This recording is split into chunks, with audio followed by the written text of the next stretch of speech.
I'm delighted to have my friend and colleague, Dr. Walsh-Haney,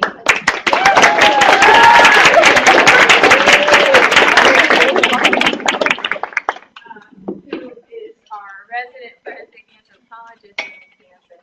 And she and I have been working together since my arrival with teachers on one of the programs that the Whitaker Center has called the STEM Institute Summer Workshop for Teachers, and that's how we got to know each other. She's also part of our leadership team at the Whitaker Center, and she's got some great stories, and I hope in the emails that I've sent by stories, you didn't think that I meant they aren't true stories, but she's a great storyteller as part of that as well. So tell us a few stories today, true stories, I'm sure. I will tell you true stories. Thank you for being here. Thank you, Dr. Frost.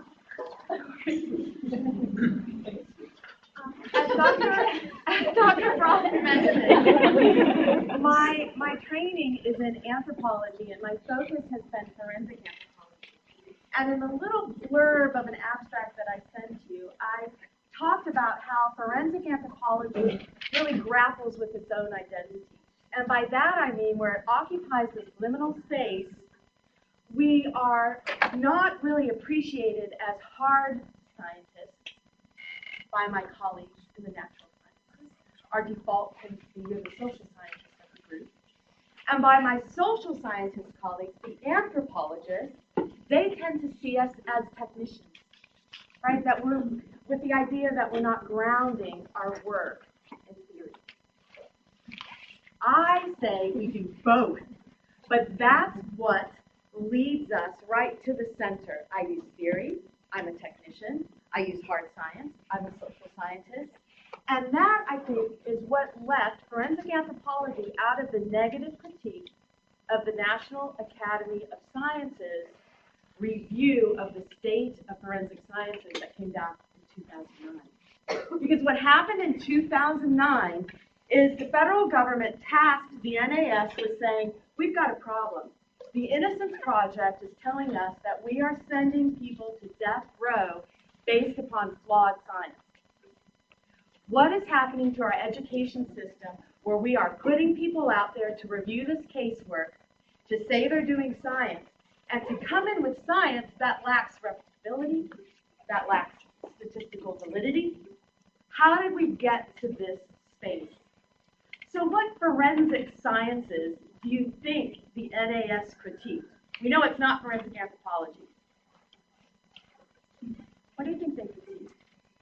What lines of evidence do you think people that are used to go to the election? DNA. DNA was found many times to have been interpreted incorrectly, or the methods that they used weren't sound. What else? What do you think? Yeah.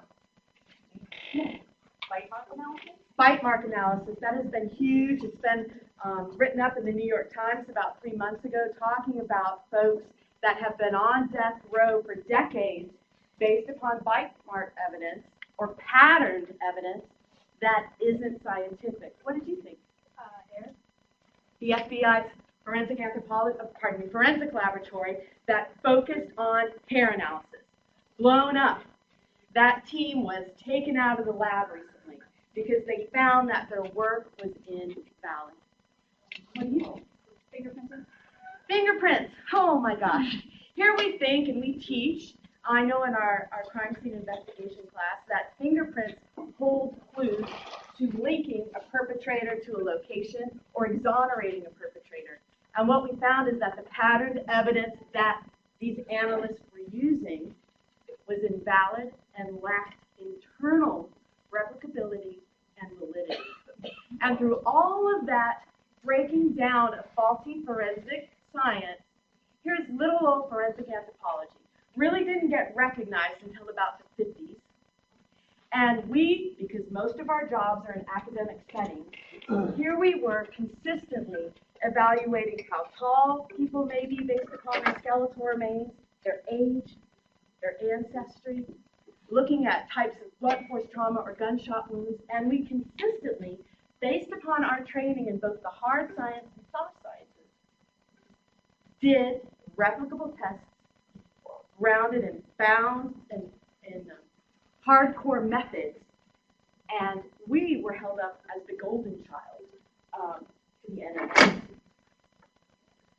So with that being said, what I'm going to present to you today are some cases that involve the living and the dead. So if we think about forensic anthropology, most folks think about the show Bones, right, and Temperance Brennan, and she is in that laboratory evaluating skeletal remains for the FBI or coroners and medical examiners. And what's left out is really this new facet of forensic anthropology where we come out from behind the curtain and we talk to families, and we also talk to victims that are alive. And I'll talk to you about how bones can help us document violence in the living as well as the dead. Now, the other thing that I have up here is an insurance policy that I have to put up that has to deal with the photographs that you're going to be seeing today. Any photograph that you see has met with the Earnhardt Family Protection Act. Consequently, though, because I'm talking about trauma and death and dying, I want to make sure that everybody here understands that there are going to be some photos that are bright with the colors of death. The blood is very red, the fat is very yellow, the muscles are bright maroon. Okay, so I want to prepare you for those images, but it's not to be graphic or to pander to the seedy side of us as humans. Rather, I use those images to document evidence. And so with that, I'll talk to you a little bit more about what we do as forensic anthropologists.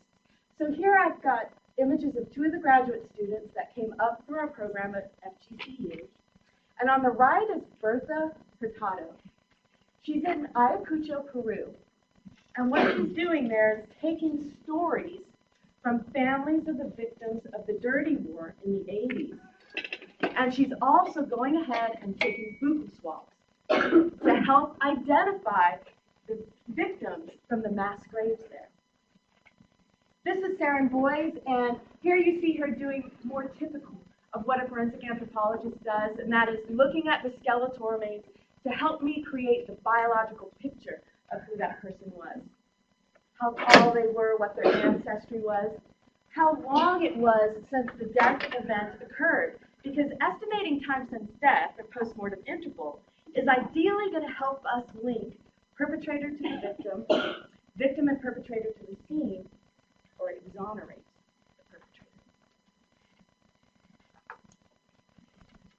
perpetrator.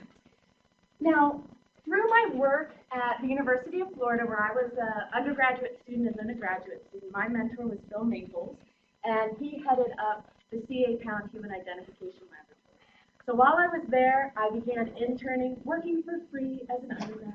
Right? My initial jobs were cleaning the van, making sure the right covers were over the microscopes, labeling bones, and not necessarily the nuts and bolts of analysis that I do today. But it helped prepare me for what to expect when I started spending that money that's associated with a master's degree and then a PhD. And while I was with him, what I was able to do was get to know medical examiners in Florida. So as a consequence, when I pledged the University of Florida and I came to FGCU, I started consulting with 9 medical examiner districts in Florida. So, So my graduate students and I not only consult for Collier County, but we consult in West Palm Beach, Broward County. Here is Martin County. We're up in the middle of the state, as well as Duval County, Panama City, and then all the way down here in the Keys. On average, we do between 80 and 100 forensic anthropology cases per year. If you walk by Merwin 209, you will notice that sometimes there's a smell in the hallway. And that's because we're working diligently on the forensic cases that are inside. But what I tended to notice as I looked at these cases is I really saw the difference in how Latin American forensic cases were treated compared to the way that I've been working on forensic cases in Florida. And in particular, I ended up working in Guatemala, and Colombia. And in those countries, I began not necessarily helping out with the identification of victims of the dirty wars there, but I started helping out in modern cases where forensic anthropologists weren't necessarily being used in those modern cases, because most people think of us as just evaluating skeletal remains. But the fact is, I can be called in with my students on a fresh case where we evaluate evidence of manual strangulation or perhaps sharp force trauma to the hands, to the chest, or to the legs. In fact, when I was called in by the Human Rights Ombudsman to look at the Guatemala City morgue and produce a report, when I walked into that room, I noticed bodies stacked on top of each other with little toe tags that said Ekes, Ekes, unidentified, unidentified. Right? The refrigerators weren't working, so they were in the hall. Cases kept coming in pickup trucks, right? Not necessarily covered. And at that point, I knew that this was still evidence of systemic lack of care and concern for the dead. And in Guatemala, these dead are people of low socioeconomic status. Absolutely. And in fact, the same systems that were in place in the 80s during the dirty wars with the paramilitary police and the wiping out of villages is still in play. And that is that there are not the governmental structures in place to make the authorities look for the perpetrator, to work with the family to get the case through the court system. Philip Alston, the rapporteur for the UN, gave this quote, and that he says that the death toll is only the beginning of the cost. A society that lives in fear of killing is unable to get on with its life and business in the ways that it wants. And that is what we see in Guatemala. So the work that I've done, young woman right here is one of those cases. And it's her father and my work with cultural anthropologist Victoria Sanford that actually really got me involved. And this is, and she said, I'd like you to make some time right now, just look at these crime scene photos. This father needs help. His daughter's been murdered, and the Guatemalan authorities are doing nothing to investigate his death. So Claudina was found dead in the street after a party. This street is a very popular restaurant in Guatemala City. Was that she had gone to a party on a Friday night or a Saturday night. And at about 3 o'clock in the morning, Claudina's parents got a knock on the door. And this was the mother of her boyfriend. The mother knocked on the door and said to them, Claudina called me. She's in a panic. She's asking for help. She's screaming, and she hung up the phone. Claudina's parents, this woman, some of her friends, all went out into the community to look for her. They called the police. The police said at that moment there was really nothing that they could do. Clearly, Claudina had gotten into a fight with her boyfriend at this party, and so everything would work itself out, and the parents just needed to calm down about it. Well, at 8 o'clock in the morning, Claudina's parents went to the police station and said, she's still not back. We need something done. This is unusual for our daughter. Well, in the meantime, her body had been found in front of that restaurant, only 2 miles from where the party was and 5 miles from her home and less than 3 miles from the police station. There are so many women that are killed in Guatemala that it didn't even ring a bell in the mind of law enforcement to say, hey, we've got parents reporting a girl lost over here or missing. She's upset, and now we've got a young girl's remains in front of this restaurant. Let's bring those 2 lines of evidence together, because that's what happens here. In fact, when I work with Duval County that has one of the highest homicide rates in the country, when I talk to my homicide detectives there, they often have an idea about who the victim is before that victim even gets to the morgue. In Guatemala, it works the opposite way. There's a laissez-faire attitude about picking up the remains, getting to them to the morgue, and even starting the process of identification. Claudina was in that morgue with a toe tag that said Ekes Ekes for far too long. This is the sweater that she was wearing at the scene.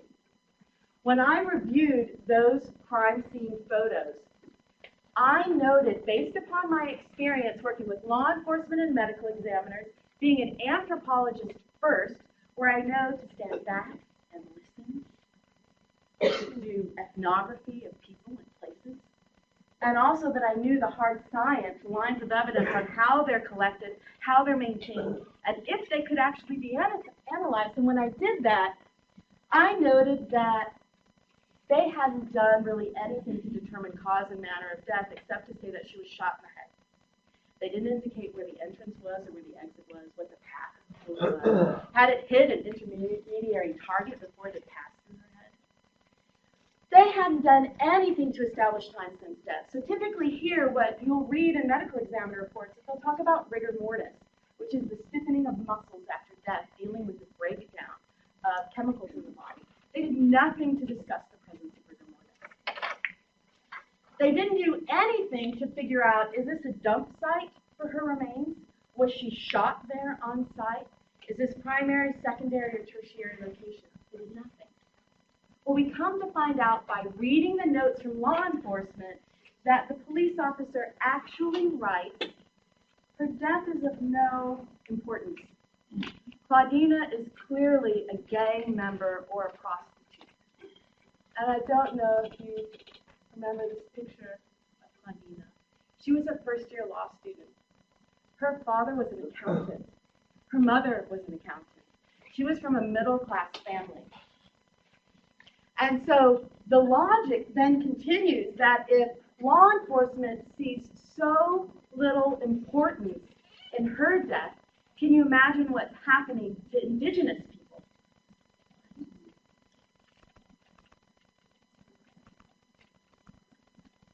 So what ended up happening with this case is the family worked with the Robert F. Kennedy Foundation to bring this case to the Inter-American Court.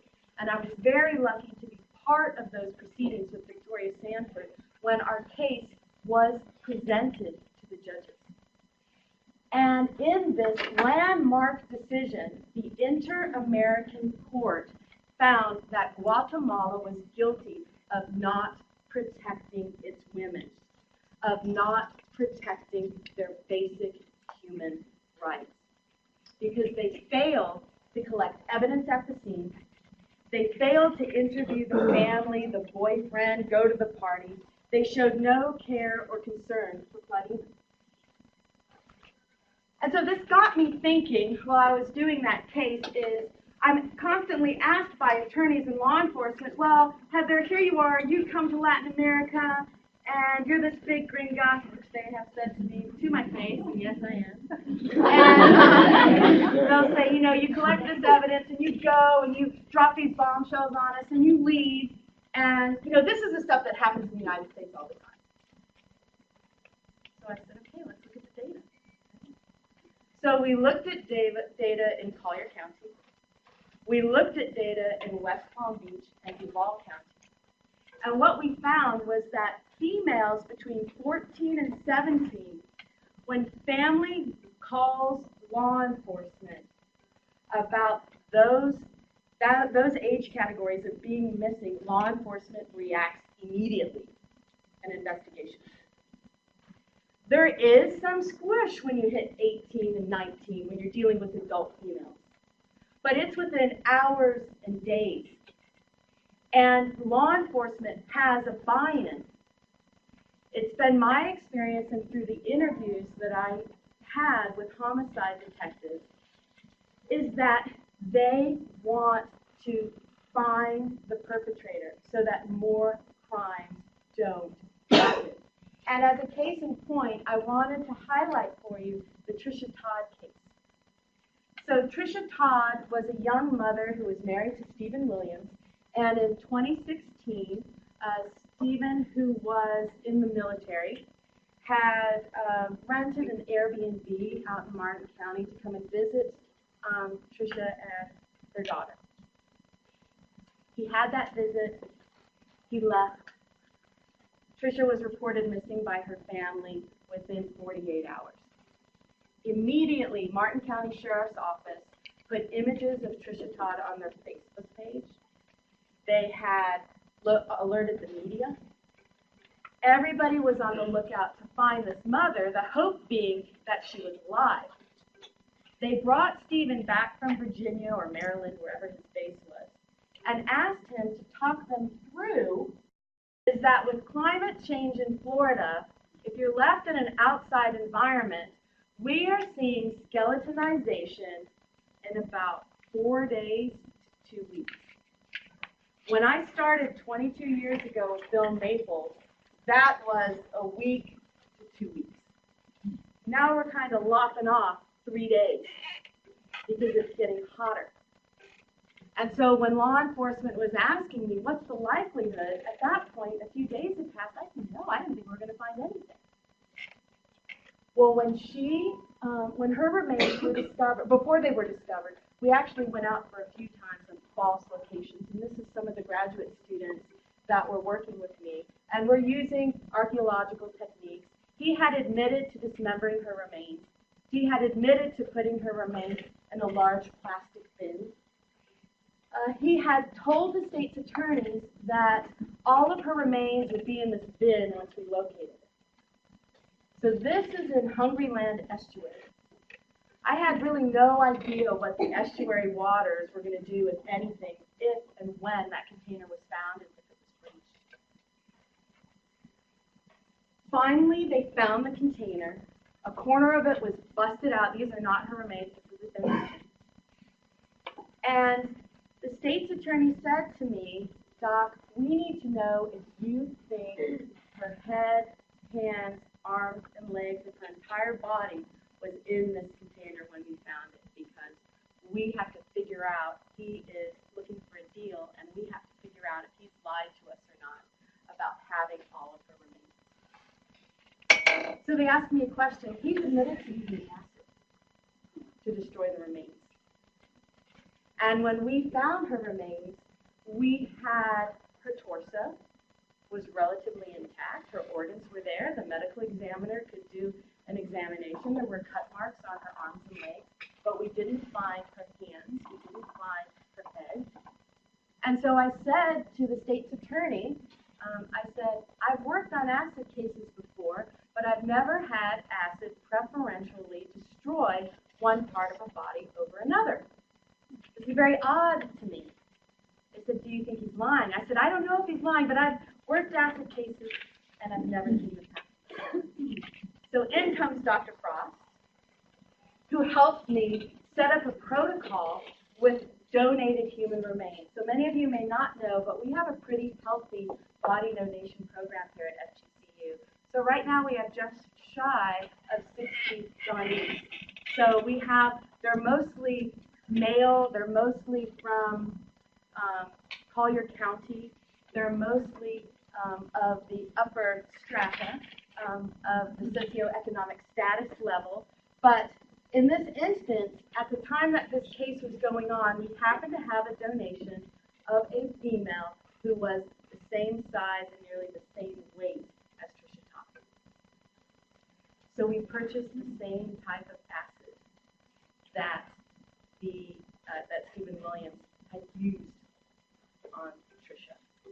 We dismembered the remains at the medical examiner's office in the same way that he said he dismembered them. We used the same type of bin. We had the donation completely set up in the same fashion that he did. And what we ended up finding out, and I have to be careful about what I tell you because I don't want people to really know how to get rid of remains. You all look pretty normal to me, but there's going to be somebody who's a little off. But what we did notice is that there was preferential destruction of the remains. So I had to tell the state's attorney that despite the fact that I have had cases where human remains, where heads have been preserved and hands have been preserved in the same type of acid, doing this controlled study where we looked at the acid, temperature of the fluid. We did macroscopic observations. We did conductivity of the, you name it. If there was a probe for it, we stuck it in there. And we watched these remains change over a 72-hour period. And so that got me thinking about other lines of evidence in deaths involving women where my mentor had used his experiences in past cases to get the bad guy or gal. And so one of my students, Austin Polynesia, had brought to my attention that Dr. Maples had done a case in 1995 involving a Della Magna from Singapore. And she was a maid, and she had another friend who was a maid in this diplomat's home. And he had been gone for a day or so and come home, and Della Magna was dead. She had cordage around her neck, and she had, the medical examiner had indicated that she died of asphyxia related to compression of the neck. His son, his 4-year-old son, was also dead. His head had been put into a water pail, and he had been drowned. The other maid, I can't say her name very well, is Contemplacion, Mrs. Contemplacion, had been accused of the crime. But this is at a time in Singapore where people from the Philippines had been brought over to be in-house laborers, and they were not taken care of well. They lived in hovels, they weren't paid well. And so when the Philippine government found out that Contemplacion had been accused of this murder, they said, you know what, in Singapore, you're accused of a murder, you're found guilty, it's hanging, judicial execution. She didn't kill them. You're blaming a death that was done by this diplomat or another male on a Filipino woman. So her remains were exhumed. A team was brought in from the UK to evaluate Della Magna's remains, and that team preferentially took her cranium, 5 ribs, and her shoulder blades.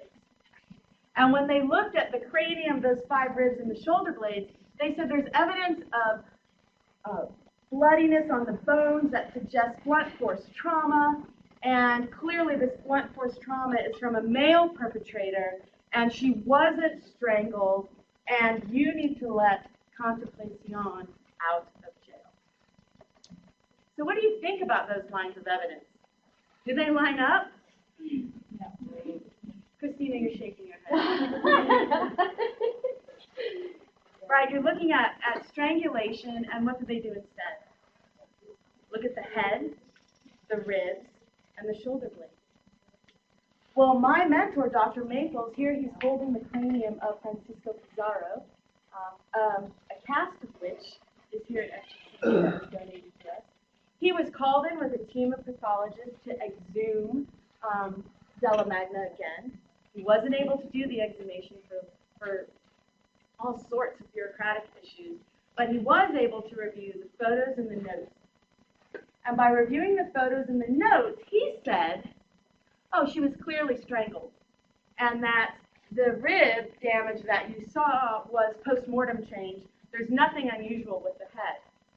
But he did not look at the structures of the neck.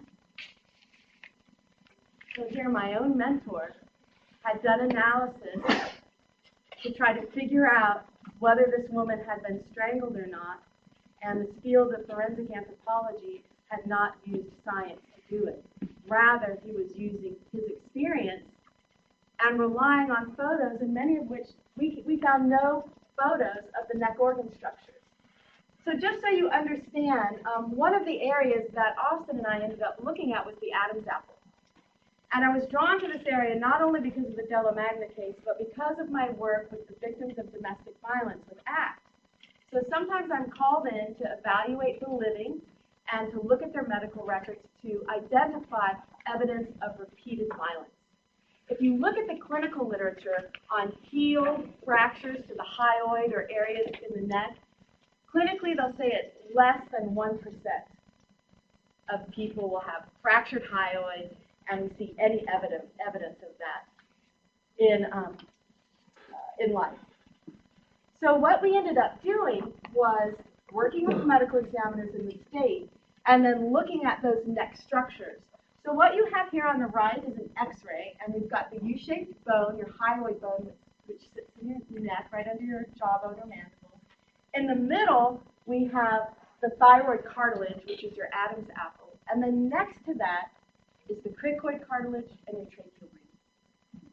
And so what we had gone into this expecting was that medical examiners tended to say that evidence of manual strangulation and ligature strangulation very rarely, if ever, fractured these bones. And if they did, it was about 7%.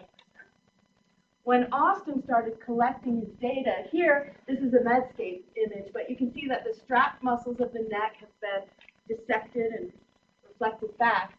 These areas here are extravasated blood, where the blood has come out because the tissue has been damaged in life. And don't you know, when we started evaluating that rate of fracture, we saw it at about 30%. So while the literature was saying it was less than 10%, we were seeing those changes at about 30%. And now our research, hopefully with Mickey David, will be working with the living to help continue to diagnose those changes in the victims of domestic violence and then catch the perpetrators before the victim is dead. Because we started this whole talk discussing how forensic anthropologists help and are witnesses for the living and the dead.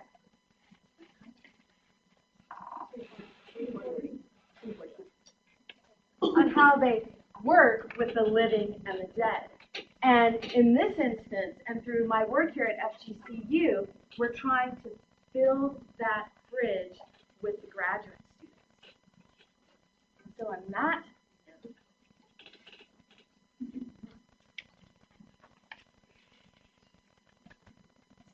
I'll wrap it up with a picture of Bill Maples right here. And here he is looking at remains that were originally believed to be Francisco Pizarro, right, the genocide heir of Peru. Not the conquistador, but the genocide heir. Right? And so with that, I will wrap up. I'm finishing a little early, but I wanted to open the